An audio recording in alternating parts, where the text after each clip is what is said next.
good evening and a very warm welcome to this very exclusive RTV Presents this evening on Revelation TV. I'm joined tonight with my co-presenter Kurt, who's going to be helping us. Well, thank you very much for having me on the program. I'm dressed for the occasion, as you can see, and our guest is dressed for the occasion as well, and so are you with your new style. Exactly. So we do have a very special guest joining us this evening, and that is Colonel Richard Kemp CBE, who was a former commander in Afghanistan for Britain. So, Richard, are you there? Yeah, are you there? Hello, Richard. So we wanted to start off tonight, if you could just explain to our viewers who may not already know who you are, what your background is, and why we're speaking to you tonight about Afghanistan.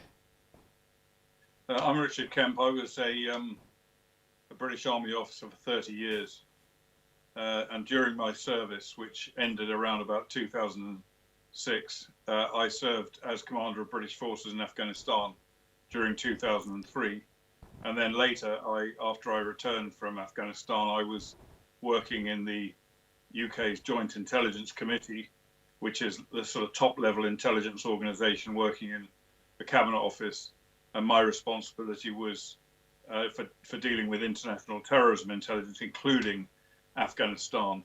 So I've got a reasonable background knowledge of Afghanistan. I served there, and I understand how the situation's been developing of late. Okay, and if you could tell us how you've been watching this unfold in Afghanistan for the past 3 weeks. You said a minute ago that you have served in Afghanistan. How does it feel serving there and now seeing all of this unfold? Well, there's no greater contrast in my view than what I saw in 2003 when I arrived and what I've been seeing in the last few weeks and certainly few days. And when I arrived in 2003, which was right at the beginning of the campaign in Afghanistan, there was a huge amount of gratitude for us who'd gone there and unshackled the people from the Taliban and the miseries and the horrors that the Taliban presented to them. And they were very grateful for that. And they were very optimistic for the future because they were promised far greater freedom, probably greater prosperity, and a kind of a much more liberal way of living than they'd had before. And that applied particularly in the city. People were very happy and very pleased and very welcoming towards us, except the only ones that weren't were the terrorists that we were dealing with and putting behind bars. And then, fast forward now to 20 years later, nearly, and you see images of desperate people clinging to the side of military aircraft, taxiing out of Kabul airport, in some cases falling off out of the sky to their death. And that shows the absolute desperation and fear that the people now have for what's about to face them. So you couldn't find a greater contrast. And I think, when we look at Afghanistan in the past 3 weeks, we saw, the governments have come out and they've said, we didn't expect that to happen. I mean, Dominic Raab spoke today and he said that the advisor said to him that it might have happened early next year. But what we've actually seen in the past 3 weeks is that it took them under a week. Why weren't they prepared for that?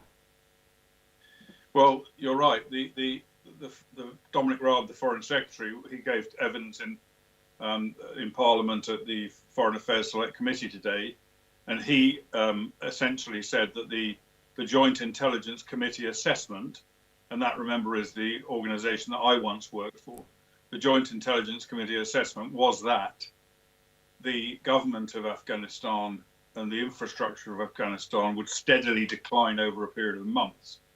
But after the forces withdrew by August, which has happened, the government would at least remain and not fall until, at the earliest, the end of the year, which tells you two things. One, that they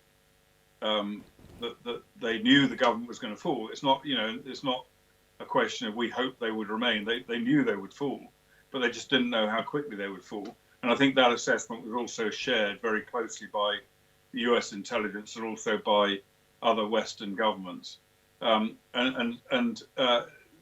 reality is, though, even if you do think that's the case, if you are a military person or a government official, you don't plan for the best case and the easiest case.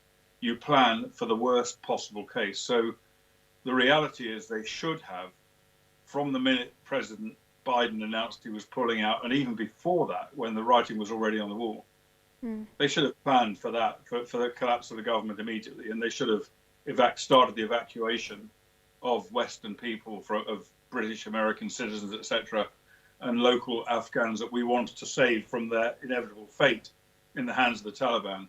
We should have been getting them out over the last months, not over just a couple of weeks, when we would not have seen the chaos, the death, and the destruction that we've seen, and the humiliation for the West, basically being driven out of the country under fire with suicide attacks and rockets launched into the airport. That would not have been seen had we done this over a longer period of time.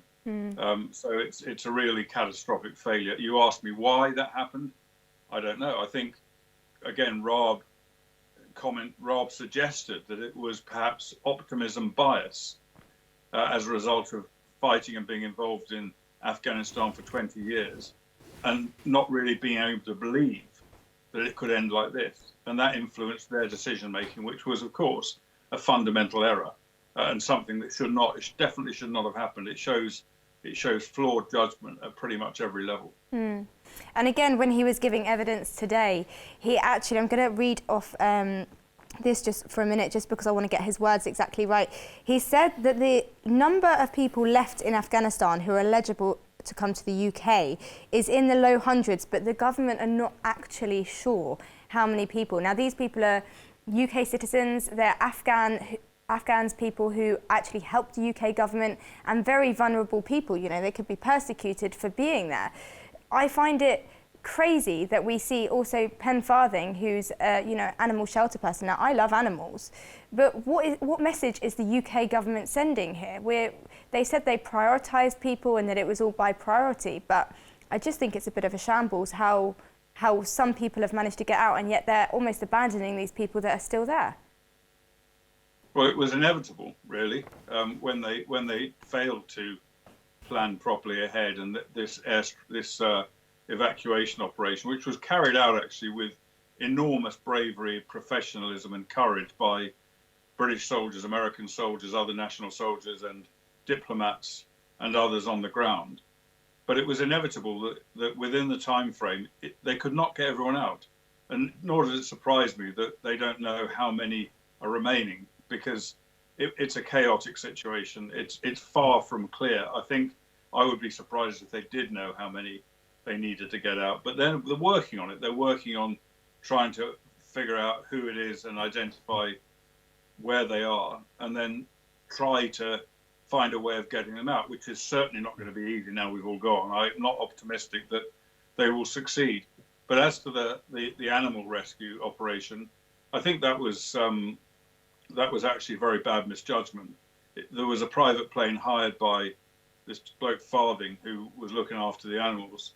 He hired a plane, or his sponsors did in America, I think, and they got these animals out, and they claim that they offered some of the seats on the aircraft to Afghans, but they didn't take it up. There was enough capacity anyway. But on the other hand, we hear about people not being able to get out because there wasn't enough capacity. So it's quite a scrambled situation, and a lot of people are not speaking the truth over this. But ultimately, it looks like, the optics are bad apart from anything else. It looks like, to Afghans, it looks like, we valued the lives of animals above Afghan citizens, children who needed to get out, for example. And I think I think it was a grave misjudgment to allow that to happen. Yeah. What I'm worried about, and we were talking a lot about getting people out and so on, and Afghan people are some of the most wonderful people you could ever meet. And I'm sure, Richard, when you were there on the ground and people expressing their gratitude, you felt like you were doing a good job, and you really were. But these people who are being left behind, the whole citizens, it's a humanitarian crisis, because now there's a brain drain. Doctors, lawyers, professionals, politicians, engineers are leaving the country en masse because they're more entitled to leave and they have some money. But this government, is the Taliban capable of actually forming a government that will work? I'd be very surprised if they were. They certainly didn't last time. the people were living a desperate, miserable life, and apart from their lack of capability, they haven't got any money to make it work at the moment.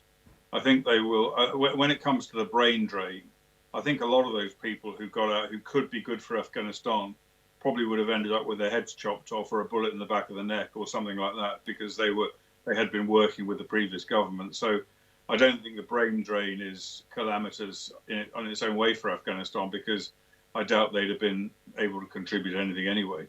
So, and I think I think that when it comes to money and actually trying to make the government work, I think that is going to come predominantly from the Chinese.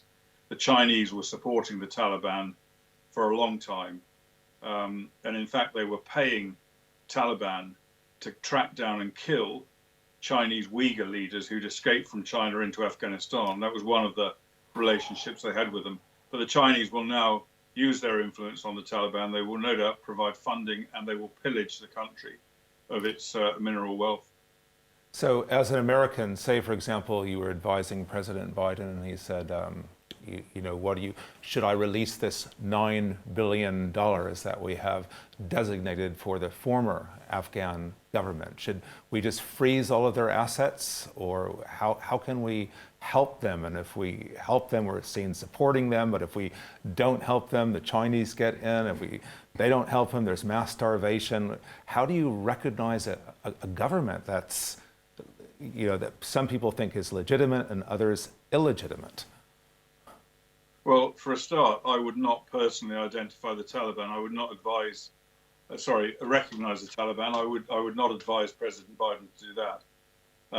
It's almost like recognizing the Islamic State when they controlled large parts of Syria. There's no difference between the Taliban and the Islamic State, or Islamic State in Afghanistan, or Al Qaeda. There's no difference between them. They have the same ideology, the same doctrine. They're just different, wearing kind of different cap badges at the moment. And there's a narrative going around that actually the Taliban's now the good guys. They're working with us against the Islamic State. Complete rubbish. The Taliban and the Islamic State and Al Qaeda cooperate together. Sometimes they don't. Sometimes they kill each other. But that's the way things work out there. And we should not be looking. And it makes me laugh when I hear President Biden or one of the other politicians over there or over here saying the Taliban, and this is something that Dominic Raab said today, the Taliban have promised us that they won't allow terrorists to operate in Afghanistan. Well, the Taliban are terrorists for a start, and secondly, they will allow whatever they promise. Their promise is not worth a thing. Okay. So we can't, in my view, morally recognize them. In terms of aid, you have to consider that if you give aid to Afghanistan, you're giving it to the Taliban, and a lot of it will go into their own pockets. A lot of it will be frittered off to other countries to be stashed as a nest egg for the Taliban leaders. Much of it will no doubt be used to fund their depredations against the Afghan people, and some trickle of it may find its way to Afghans. But before we release a penny of aid, I think we have to have some kind of system to do all we can to make sure it's going to the right place, and that is not going to be easy. And you're right, the Chinese will get leverage, but that can't be avoided because we surrendered in Afghanistan. We gave up, we left. So how do we don't really have any right to think we can have influence in Afghanistan anymore. I think one of my questions I have is, we're talking about ISIS-K, we're talking about the Taliban, we're talking about Al-Qaeda. Is this going to give those other terrorist organisations, not just the Taliban alone, but the other organisations more excitement and more drive to think, actually, we defeated the West, they withdrew from us, we succeeded Kabul? Is that going to give them more of a drive to carry out more terrorist attacks? You're absolutely right, absolutely spot on. This is the greatest victory for jihadists in the world, certainly since the Iranian Revolution in 1979. And that means that what we've already got a terrorist state run by terrorists in Iran, and now we have a second national state run by Shia. Now we have a second state run by Sunni terrorists in Afghanistan. Neighboring states also cooperate with each other. And the Iranian Islamic Revolutionary Guard Corps, part of the Iranian government, worked very closely with the Taliban. They supported them, as did China, I mentioned. They funded them, they gave them weapons and explosives, they gave them safe haven in Iran, and they paid them for every American or British soldier they killed. So, this is a huge victory for jihad. It will inspire jihadists around the world. They will be able to generate a lot more funds now as a result of this. They will generate many more recruits. They will be re-energized to carry out attacks against us in the same way as they were by the victories of the Islamic State a few years back.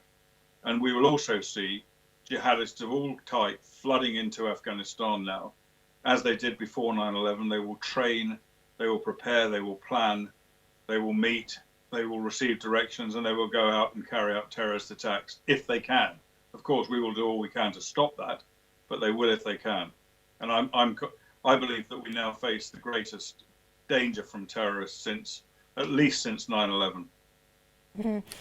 So I guess this is shared with everybody in the intelligence community probably knows this, but how can governments, what can we do to come against this, to combat this threat? Because it seems to me that it's just going to happen all over again. Terrorists are going to carry out an attack somewhere. They're going to be traced back to Afghanistan, just like Bill Clinton. He's going to send bombs again. What do we do? How do we manage this? How does your government manage this, or how should it manage this? Well, obviously, we must do all we can to defend against it. So we must ensure that our intelligence services, our police services, etc., act as effectively and efficiently as they can to combat this threat. And they've been very, very successful in recent years in doing that against jihadist terrorism.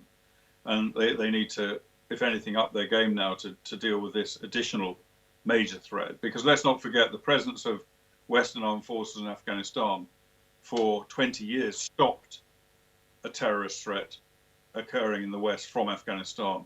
Now that's all over, and the mission was very successful in what it achieved in that respect over 20 years. So in addition to defending against that threat, we will have to maintain as best intelligence coverage as we can of the country, and that's going to be much more difficult now. We don't have a military footprint on the ground there.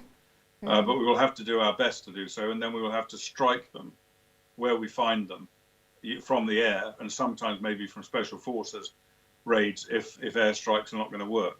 That's going to have to be the policy from now on, and I would hope it will be the policy from now on. I read in the Financial Times earlier a statement that mentioned that the UK were looking at, when the US decided to withdraw from Afghanistan, the UK were looking at staying in Afghanistan, but we didn't have the resources and it wouldn't be possible or plausible for us to do that.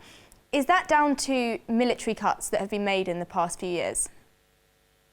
Yeah, partly, but I'd say more it's down to political will. And, the Defence Secretary says that he made calls to all of the NATO members, and none of them accepted to be part of a coalition in Afghanistan led by the British without the Americans.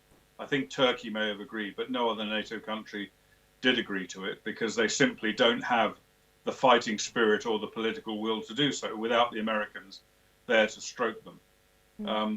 But I think the Foreign Secretary today in his questioning session with the Foreign Affairs Select Committee, he said that was never a realistic proposition. And I agree with him. I think it never was. And I don't think Britain wanted to do it either. I believe whatever the British government may say, they were desperate to get out of Afghanistan completely and wash their hands of it after the traumatic experience, as they saw it, of 20 years. And I think their efforts to kind of make out that they really wanted to stay, I think that's really a deflection so that they don't get too much of the political fallout from this situation, so that it's kind of more on America's shoulders than on our shoulders, although we do bear significant responsibility. But as to the point about whether we have the capability, there's no point in having capability without political will, but we actually don't have the capability anymore. The Prime Minister says he wanted to extend the period of the evacuation, and President Biden refused. Now, you may ask why Britain couldn't therefore have simply protected a small airfield in Afghanistan on its own. I believe it could. And if it wasn't able to do that, and it's not a huge job, then I have to question what our defence spending is going on, what we're spending it on, because I don't think it is that. I think it's again down to political will. You can say one thing, but you actually don't need to mean it. Mm. So how are they going to get their funding? I mean, I know there's China coming up. I know they have, for example, a lot of military equipment that's been left behind, but they can't service it. All the technicians are gone. They don't have expertise in that. How are they going to put together this kind of terrorist state, or this, to become more of a global threat? Well, they don't need a lot of money. They need some money, but they will get money. The jihadist groups out there will certainly see money pouring in from different countries around the world which support global jihad, as they did before 9/11. But I think the lion's share of the funding for Afghanistan now will come from China. China will basically buy Afghanistan. I would guess. We can't see the future. I would guess China will buy Afghanistan. And Pakistan, of course. Pakistan has a huge interest in Afghanistan. Pakistan created the Taliban. Pakistan paid, armed, equipped, supported, and gave direction for the Taliban over the last 20 years. And without that support from Pakistan, they could never have achieved what they've achieved today. They could never have sustained such a ferocious insurgency for 20 years without Pakistani backing. And so I think, there will be an element of funding coming in from Pakistan as well. I don't know how much. Yeah. But bearing in mind also that we pay huge amounts. I think Pakistan is the greatest recipient of British aid in the world. And we pay huge amounts of money, some of which will find its way into the coffers of the Taliban. Wow. What other countries or what other sources would be a funding source for the Taliban? Well, a lot of money will come from countries like Saudi Arabia, United Arab Emirates. And I'm not talking necessarily about government funding, but probably more like private funding will come from people who support jihad in those countries and other wealthy countries in the Middle East and from elsewhere around the world. It's really I would be surprised if any government, apart from China, Russia probably, and Pakistan Iran would, but Iran doesn't have the money itself to even run its own country. Yeah.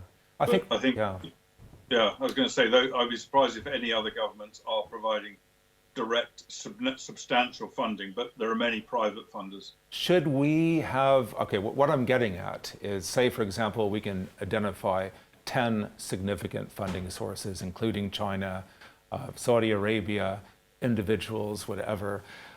Should we sanction those people or those institutions or those countries? I mean, should we trace where that money is coming from and going to? Of course, everybody's going to say, well, we're helping them. This is a humanitarian. What should we do as, say, a Western government? I think we should certainly sanction some of the funding. And I would say, if we were talking kind of black and white, I would say we should sanction all of the funding. All of the funding. But we're not talking in black and white terms. We do have to be pragmatic. We do have to recognize that the country has to, despite the terrorist leaders in the country now in the Taliban, we do have to recognize that there are a lot of innocent people there who are at huge risk by having no money. So, I think we possibly should not really resist funding coming from China, for example. I think China will have a way of using its funds and enforcing its funding or enforcing the disbursement of its funds in a way that will be less likely to go directly into funding conflict and more likely to be into funding economic projects that benefit China. Okay. Obviously, that benefits Afghanistan as well, but does also benefit China. It's a very difficult question, that, and I think time needs to go by. But also, when you're talking about sanctioning a country like China, you have to also consider the downside of that in respect of our relations with China. So we very clearly face direct confrontation and threat from China, but they're so deeply enmeshed in our political and economic systems that you can't untangle that overnight, and therefore we have to be slightly wary of how we treat China, I think, and the same goes to an extent with Russia. Another very quick question, well, might not be a quick question. Do we have the technology, the capability to track arms shipments to Afghanistan? Now that's definitely a black thing. You know, we do not want to get weapons, or we don't want to get parts to, for example, there's a lot of American tanks, I guess, or things that have been left behind. Helicopters I saw a bit smashed up. I don't know how they're going to repair them, but can we track and stop shipments of arms and lethal weapons to Afghanistan? Well, as you pointed out, Afghanistan's got a lot of lethal weapons in it anyway. It always has had. Pretty much every house has a couple of AK-47s at least. And now they've got vast quantities of US weapons left behind. A lot of that will not be usable by the Taliban. There's a lot of sophisticated stuff there. Like, you know, Black Hawk helicopters. They now have more, the Taliban, as I understand it, now have more helicopters than the entire British Armed Forces combined have helicopters. Slow down. What? They have more helicopters than the entire British forces combined. So I believe. So I understand. I'm happy to be corrected on that, but I gather that's the case. And they've got very sophisticated surveillance devices and other, you know, communications technology, etc., which they probably, if they, there have been some Afghan National Security Forces personnel who have gone over to the Taliban, and some of them will be able to use it, but it's unlikely they'll be able to maintain it for long. Yeah. So it's more likely that kind of stuff is going to be sold, including it'll get into Russia and China, and it'll be reverse engineered so it can be manufactured there and used against us, and or the technology used to counter our weaponry. That's going to be the main use of it, I think. Obviously, the lower, you know, the more basic weapons like machine guns, rocket launchers, rifles, etc., will be usable by the Taliban and used by them and by other terrorist groups. But when it comes to tracking weapons coming in, yes, of course, we have a certain capability. And examples of that we've seen recently with Israel tracking weapons supplied by Iran to Hezbollah and Hamas, which have been tracked and intercepted by Israel.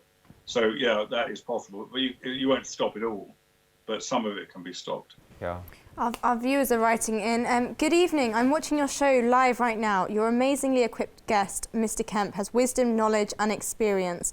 We need his kind of running our country rather than the sad collection of buffoons that make up our current cabinet. I'm not making any case for the other parties, as unfortunately we have an across-the-board of quality of our politicians. It is shameful. From Peter.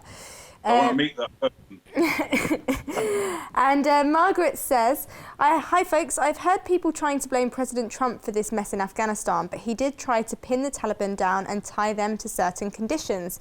Could you make any comment about this? Maybe tell us in more detail about President Trump's conditions for the Taliban to adhere to. Also, why on earth did President Biden do this? Blessings from Maggie. Good question. Well, it's a good question. I think that President Trump did decide to leave Afghanistan, and that, I believe, was a mistake. I don't think we should have left at all under any president, but he did decide to leave. But he was going to leave with conditions imposed on the Taliban, primarily that they would not allow terrorist organizations to establish themselves in Afghanistan. But whatever President Trump, whether President Trump would have done what Biden did now, I don't know. But I actually doubt it. But Biden has made the decision to leave without any conditions whatsoever imposed on the Taliban, just to leave unconditionally. And he has spent most of the time since this went badly wrong blaming Trump for it and saying that he was left with a deal which and a decision which he couldn't get out of, which is, of course, complete nonsense. He spent most of his presidency undoing pretty much everything President Trump did during his presidency, and he could certainly have undone this. He said, in one of his recent speeches, President Biden said, the buck stops with me. Well, it very clearly doesn't. And he went on to then blame everyone else he could think of, including accusing the Afghan National Security Forces of cowardice. These are people, by the way, who have 50,000 of their members have been killed fighting the Taliban in the last 7 years. 50,000, that is a lot. And it's 2/3 the size of the current British Army today. But whoever he could find to blame, he's blamed. If it had gone differently, of course, it would be totally to his credit. And so let's talk about what happens next then. So we've evacuated some refugees from Afghanistan. We've withdrew our forces from there.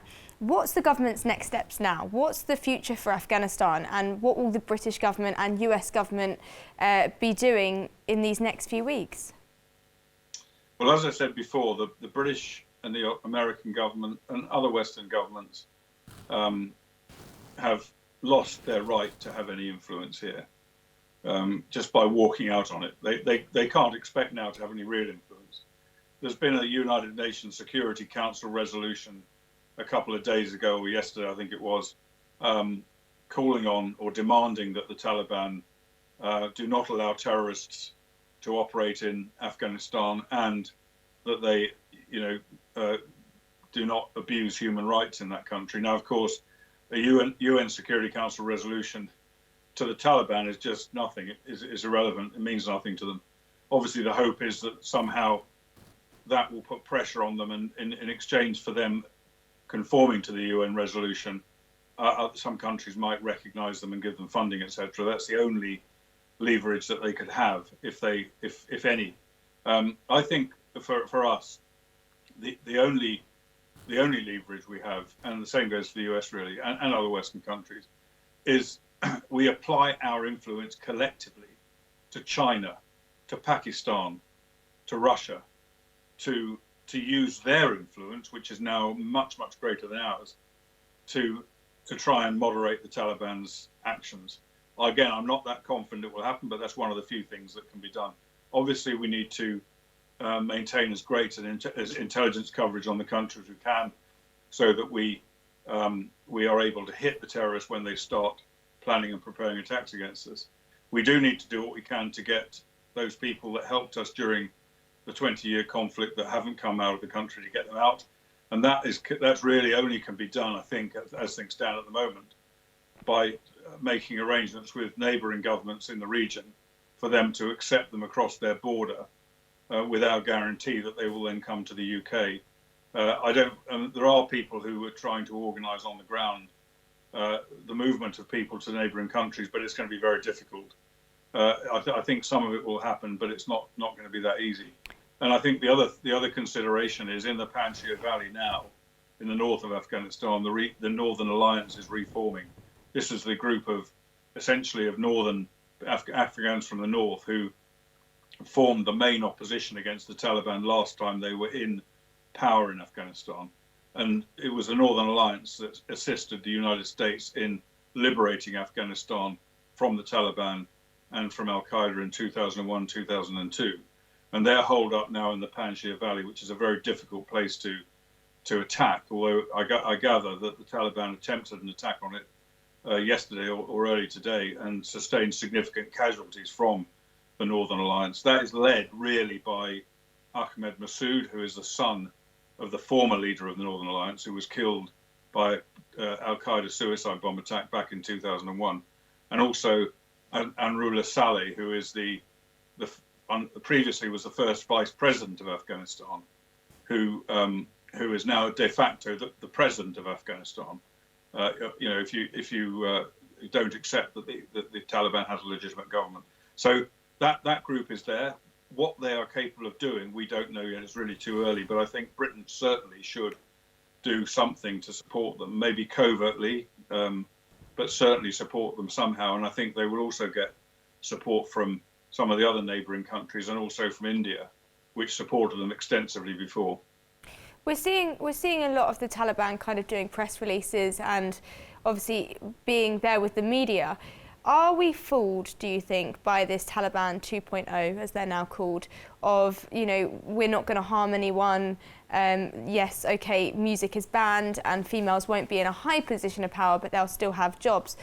Do we think the Taliban has actually changed, or do you feel this is just a media cover?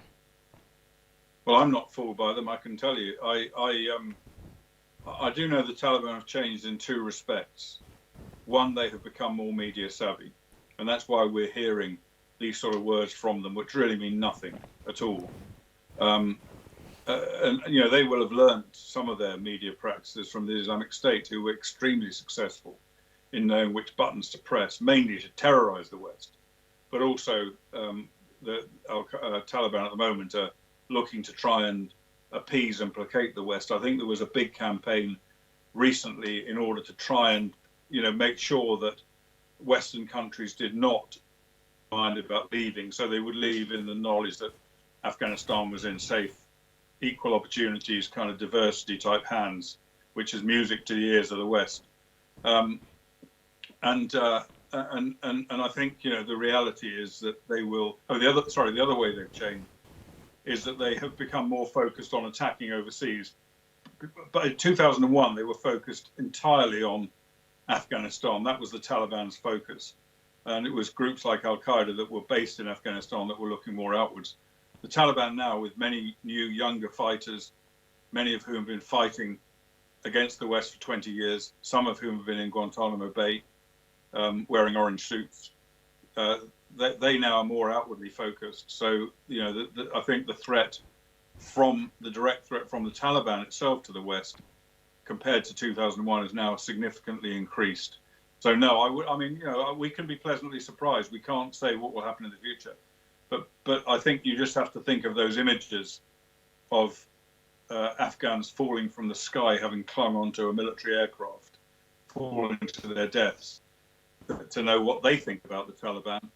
And I think they're probably the best judges of what the Taliban will be like, having lived under their reign for a long time. One of our viewers is asking, how do we know that Taliban were not mixed with the refugees coming into other countries? I'm sure they were. I'm sure among the refugees coming into this country are jihadists. Even though, some of them, for example, are people who worked for Britain and have shown their loyalty to Britain over a long time as interpreters or as contractors, and even in some cases as soldiers. And I know how incredibly valuable these people were.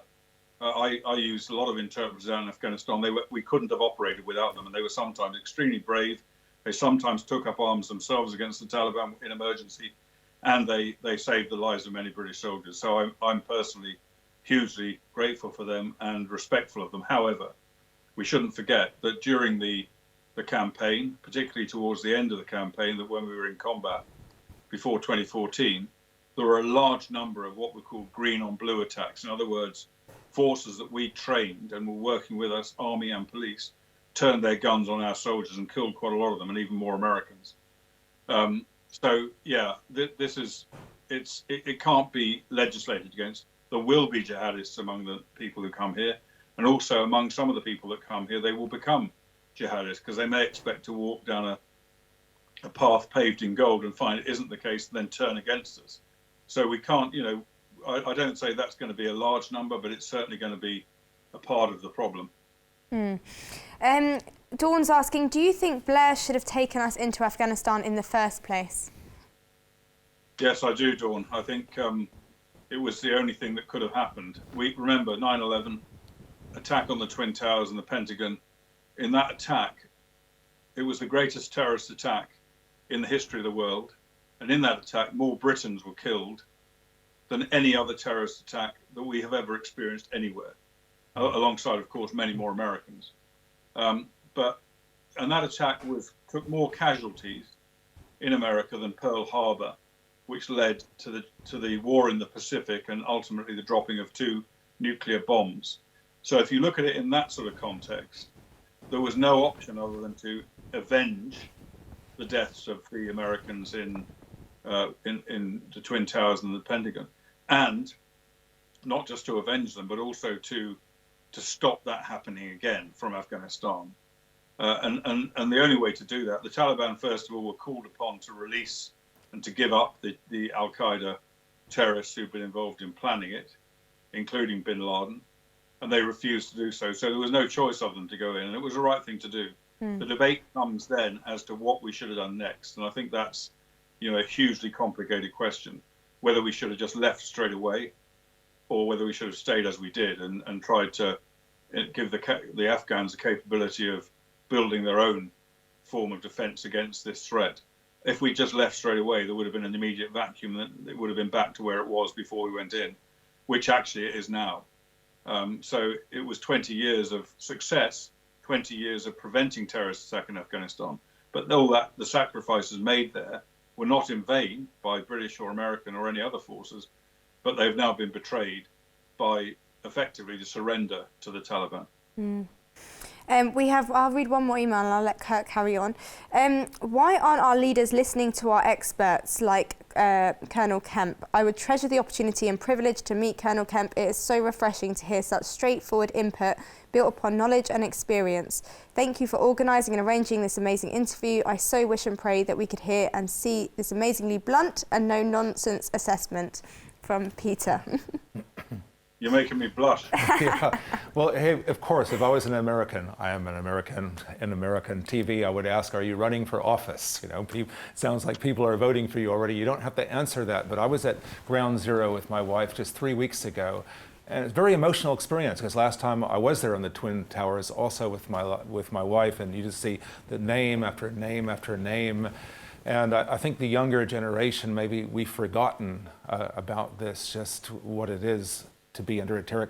I was in Madrid almost just a day before the metro blew up as well, when something like 300 people died and these terrorist attacks. And what if Joe Biden came to you and just said, look, I've made a horrible mistake. I'm not going to blame anybody anymore. I'm sorry, I've blamed enough people. You know, we have, as the states, we still have to have a policy towards Afghanistan.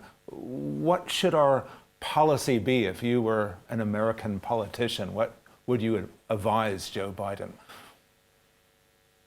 Well, I think once he's withdrawn now, as he has, you can't go back. Joe Biden, no matter who was advising him, would not go back. Let's not forget the reasons he pulled out. Now, he's been opposed. He was initially very much in favor of the operations in Afghanistan back in 2001 and thereafter. He then became opposed to the way it was being run or the way the operation was being run by the Americans, the British, etc. And he called for a severe reduction in forces, but maintaining counter-terrorist capability out there and stopping attempt to build the government and build the nation and focus on counter-terrorism. That was his policy, I think, under Obama, and Obama didn't listen to him. So he's got a long-term policy of wanting to either seriously draw down or pull out. But the proximate cause of his decision was the midterm elections. He calculated that getting out of Afghanistan would win him and his party a lot more votes in the midterms, and indeed focusing on the next presidential election as well. That was his calculation, which is deeply, deeply cynical to think that somebody would, a president would base his policy on winning votes, which when at stake were huge numbers of people's lives. Yeah. Of course, President Obama did the same thing when he decided to pull out of Iraq in time for the following presidential election, for the same reason, I think, above all. Yeah. So what I'm getting around to saying is, whatever I advised him or anyone else advised him, there's no chance of the US or of Britain going back in there, or anyone else. I don't think, until you and I are well underground. I know that'll be earlier for me than for you, Kurt, because you've just claimed that you're a member of the younger generation. But hey, hold on, I'm 60. You can't be that far away from me. Well, I'm looking forward to the day I'm 60. Okay. I think I would certainly say that the maximum effort needs to be put into trying to undermine the Taliban, maybe giving support to the Northern Alliance. Obviously, one doesn't want to support the Northern Alliance if it's just going to be a bloodshed, a bloodbath that is not going to lead anywhere. But somehow to try and undermine the Taliban, and to keep as close coverage as possible on the country from the point of view of the terrorist threat, and attack it whenever you can. And I think the other factor that we haven't really mentioned in this so far, but is extremely important, is that I would also have an eye on Pakistan, because Pakistan itself has a serious insurgency going on with the Pakistan Taliban, Al-Qaeda, other jihadist groups there, trying to bring down that government. The actions of the Taliban will certainly encourage them and inspire them and probably lead to greater instability in Pakistan. It all sounds very bizarre because earlier on I said that the Taliban was supported by the Pakistan, yet True. the Taliban's actions could lead to the overthrow of the Pakistan government. But again, it is complex, but that's how it works. Is there and hope? let's not forget that Pakistan is a nuclear-armed state. Yeah. And we can't afford to have nuclear weapons or nuclear material in the hands of jihadists. Yeah. Is there hope? I mean, we talk about the Northern Alliance, and 3 weeks ago, or a couple of weeks ago, I saw pockets of resistant movements, and man, those people were so brave, that stood up to the Taliban, and of course the Taliban dealt with them. Do you think there could be like another Arab Spring or a resistant movement, or maybe the Taliban is going to do such a poor job governing that there's going to be an uprising? Well, I think that's a very good point, and we shouldn't forget now that Afghans have, particularly in the cities, all the differences that we made by being there affected cities far more than the rural areas, which, were largely unchanged over that period. There were some changes, but broadly they were what they were before. They are what they were before. But the cities in particular have experienced a great deal of freedom, liberty. They've had access to the internet. They've been able to travel where they wanted pretty much. They've not had imposed on them the requirement to cover the women, to cover themselves in head to foot, not allowed to go outside without a guardian, not allowed to work. They haven't had that. They've tasted freedom for 2 decades. And a lot of women, as well as men, have been educated in that 20-year period. And so it's quite possible that before long, there will certainly be a great deal of unhappiness, and whether that translates into an uprising against the Taliban, I can't say. The trouble is, Afghanistan, I think, has been at war for longer than any other country, continuously, for longer than any other country in the world. So in a way, you wouldn't wish a full-blown civil war in Afghanistan, which I think underlines the catastrophe that we've created in Afghanistan by deciding to pull out, deciding to let the Taliban have the place. It's got huge consequences. We haven't spoken about the broader strategic consequences, which I don't suppose we want to, but which are very, very grave from the point of view of the West. But the consequences are profound for the people of Afghanistan. And it does, as you have suggested, it does leave open the question of possibly a full-blown civil war in the country in the future. One more quick email from one of our viewers. Hi, does Colonel Kemp think we can ever appease Islam? Is it possible to seriously negotiate with Islamic countries? I think the only people that can reform. No, we shouldn't appease anyone. Appeasement never works. But the only people that can reform Islam are Muslims, and particularly, some of the more influential Muslim leaders. We saw some encouraging signs a while back from Sisi, the president of Egypt. We're seeing also some very significant reforms from MBS, the Crown Prince of Saudi Arabia. He's kind of going in the reverse direction in Saudi from the direction that the Taliban's about to take Afghanistan in. So I think for us to claim or pretend that we can influence jihadists or Islamists, I think is really very much wishful thinking. We can't. We won't be able to. We can only do everything we can to combat Islamic jihadists and Islamists, and they are a very serious threat in our country. And of course, I'm not talking about Muslims in general, but who just want to get on with their lives, live in peace, do a day's work, and look after the kids. I'm talking about the virulent Islamic jihadists that exist in this country and everywhere else. Thank you very much. We're literally coming to the last minute of the programme, and I just want to quickly say to our viewers, I'm very sorry to all those who we didn't get to. Colonel Richard, lots of people are absolutely loving you and really do want you back on. So I just want to remind them that Colonel Richard Kemp is also a very regular guest on Simon Barrett's programme. So stay tuned, because he will be back soon with Simon. And I just want to say thank you to Kurt as well for joining us this evening. Yeah, I'm sorry I'm so underdressed compared to our guest. But I am from California. You're far more flamboyant, Kurt, than I am, and it's good to see you. And Colonel Richard, I just want to say a massive thank you to you, not only for coming on the programme tonight, but also for your great insight and obviously your service as well. And we do really hope to have you back on very soon. And that's it for tonight.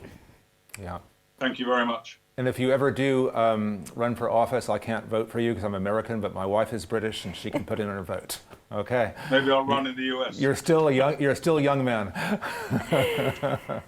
Well, thank you very much, everyone, for watching this very special RTV Presents tonight. Please do stay tuned, because next it will be the Q&A live with Dr. Grady McMurtry, and Yemi will be on the red sofa with you.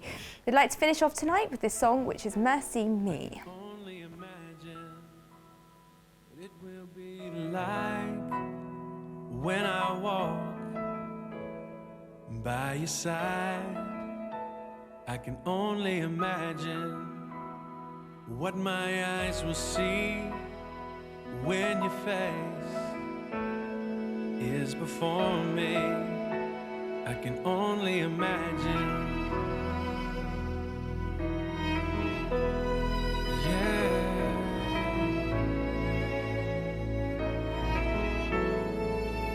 Surrounded by your glory, what will my heart feel? Will I dance for you, Jesus?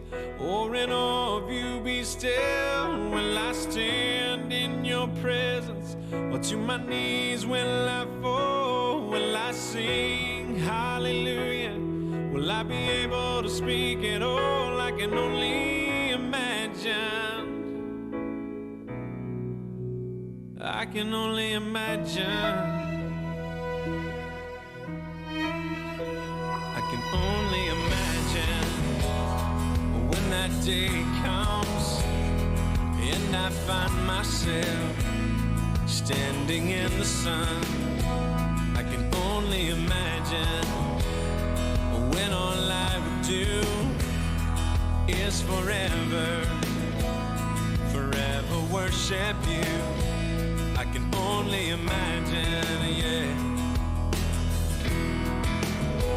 I can only imagine. Surrounded by your glory, what will my heart feel? Will I dance for you, Jesus? Or in awe of you be still? Will I stand in your presence? Or to my knees will I fall? Will I sing hallelujah? Will I be able to speak at all? I can only imagine. Yeah, I can only imagine.